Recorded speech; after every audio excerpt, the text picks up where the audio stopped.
अवधूत चिंतन श्री गुरुदेव दत्त श्री स्वामी समर्थ। नमस्कार, मी रोहिणी परत एकदा तुमच्यासाठी खूप महत्त्वाचा व्हिडिओ घेऊन आलेली आहे। आणि आजच्या व्हिडिओमध्ये बघा, आजच्या व्हिडिओमध्ये खूप महत्त्वाची माहिती मी तुम्हाला सांगणार आहे। महत्त्वाची म्हणजे बघा, आपल्या आयुष्यात सुख दुःख हे सगळ्यांसाठी लिहून ठेवलेले आहेत, पण काय होतं ना, कधी काही कारणानिमित्त आपलं जे सुख असतं ते कोणाला बघवत नाही, किंवा काही गोष्टी असतात, दुःख जरी असलं ना समोरच्याला म्हणजे इतका आनंद होतो त्या गोष्टीचा, तर सुख असेल तर कोणाला बघवत नाही, दुःख असेल तर आनंद होतो। त्यामुळे अशा कोणत्या गोष्टी आहेत, अशा कोणत्या गोष्टी तुम्हाला करायच्या नाहीयेत तुमच्या जीवनात, अशा 13 गोष्टी आज मी तुम्हाला सांगणार आहे। आणि ह्या 13 गोष्टी तुम्ही नक्कीच आजपासून जर का तुमच्या आयुष्यात, तुमच्या रोजच्या जीवनात जर का अंमल केल्या तर नक्कीच तुम्हाला त्यातनं फायदाच होणार आहे। चला व्हिडिओला सुरुवात करूया। त्याचबरोबर सगळ्यात महत्त्वाचं असेच माहितीचे आणि तुम्हाला आवडतील अशी व्हिडिओज तुम्हाला जर का नक्कीच आवडत असतील तर चॅनलला नक्की सबस्क्राईब करा। तर बघा, अशा कोणत्या वस्तू आहेत किंवा अशा कोणत्या गोष्टी आहेत ज्या तुम्हाला नक्की नेहमी लपूनच करायच्या आहेत। सगळ्यात महत्त्वाचं, आनंदाचे क्षण नेहमी शांततेत साजरे करा। खूप गाजावाजा करू नका, खूप लोकांना कधी कधी एखाद्या वेळेस ठीक आहे पण सारखं असं करू नका। त्यानंतर जे काही खरेदी करायची असेल ते गाजावाजा न करता खरेदी करा। तुमची खरेदी होऊन गेल्यावर तुम्ही लोकांना सांगा, पण खरेदी करायच्या आधीच मी हे घेणार आहे, मी ते घेणार आहे, मी असं करणार आहे, आधीच त्याचा गाजावाजा करू नका। घेतल्यावर थोडे दिवसांनी तुम्ही सांगा। त्यानंतर कुणाशीही प्रेम त्याला न सांगता करावे। म्हणजे कोणत्याही गोष्टीसाठी बघा, तुम्हाला जर का तुम्हाला एखादी गोष्ट आवडली आहे किंवा एखादी व्यक्ती आवडते, पण त्याचबरोबर तुम्हाला त्या समोरच्या सिच्युएशनला हँडल करून, समोरच्या व्यक्तीला हँडल करून तुम्हाला त्याप्रमाणे गोष्टीकडे जायचं आहे। तुमचं स्वतःचं मन काय म्हणतंय म्हणून तुमची भावना किंवा तुमच्या गोष्टी दुसऱ्यावर लादायच्या नाहीयेत। या गोष्टी सुद्धा तुम्हाला लपून करायच्या आहेत। लपून म्हणजे हळूहळू स्टेप बाय स्टेप तुम्हाला करायच्या आहे।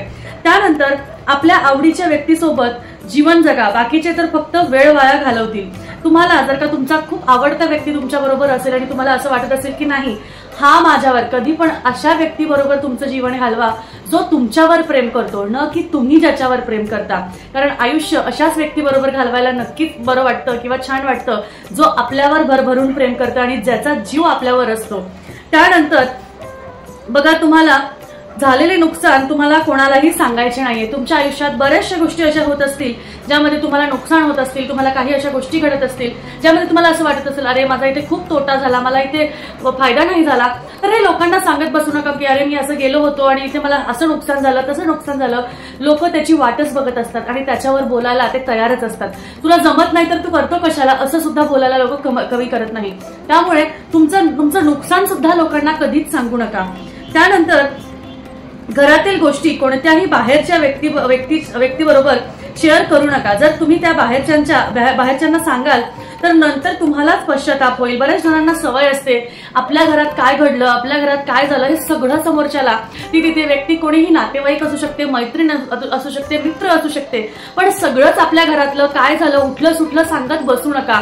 किंवा आमच्या घरी हे येणार आहे, आमच्या घरी असं होणार आहे, हा कार्यक्रम आहे। बघा, काहीही तुम्हाला मोठेपणा घेऊन सांगायची गरज नाहीये। भलेही तिथे तुमचा कितीही जवळचा नातेवाईक असो किंवा कितीही लांबची मैत्रीण असो, पण तुमचं नातं तुम्हाला असं वाटतं की खूप घट्ट आहे।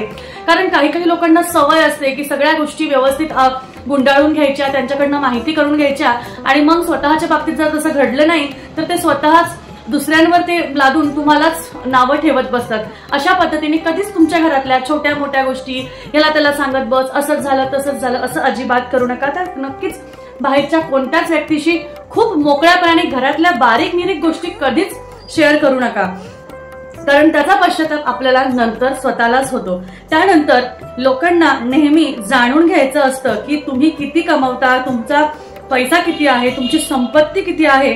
त्यामुळे शक्य तेवढी तुमचा पैसा, तुमची सॅलरी हे जेवढं ठेवता येईल तेवढं गोपनीय ठेवा, कारण ते तुमच्यासाठीच फायदेशीर ठरेल। बऱ्याचशा वेळेस असं होतं बघा की अरे तुझा मुलगा तर जॉबला लागला, तुझी मुलगी तर जॉबला लागली, किंवा तुझी सून जॉबला लागली, किंवा अमका व्यक्ती आहे तर त्याला जॉब लागला तर केवढा पगार आहे, असं म्हणून हे मोकळं करूच नका, हे समोरच्याला सांगूच नका की तुम्हाला किती पगार आहे। काय होतं ना, बऱ्याचशा वेळेस समोरच्या व्यक्ती हा कोणत्या एनर्जीने घेतो, समोरच्या व्यक्ती हा कुठल्या नेगेटिव्ह एनर्जीने घेतो की पॉझिटिव्ह एनर्जीने घेतो।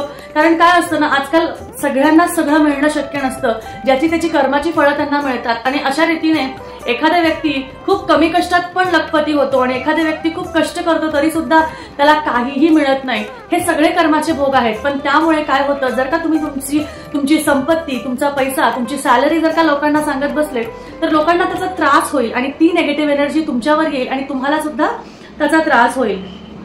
त्यानंतर चार चौघात तुमचा जर कोणी अपमान करत असेल तर त्याचा तीव्र प्रतिकार करा। लक्षात ठेवा, तुम्ही तुमच्या अपमानाचं रडगाणं जे आहे ते तुम्ही गात बसू नये, ते तुम्ही सांगत बसू नये कोणाला।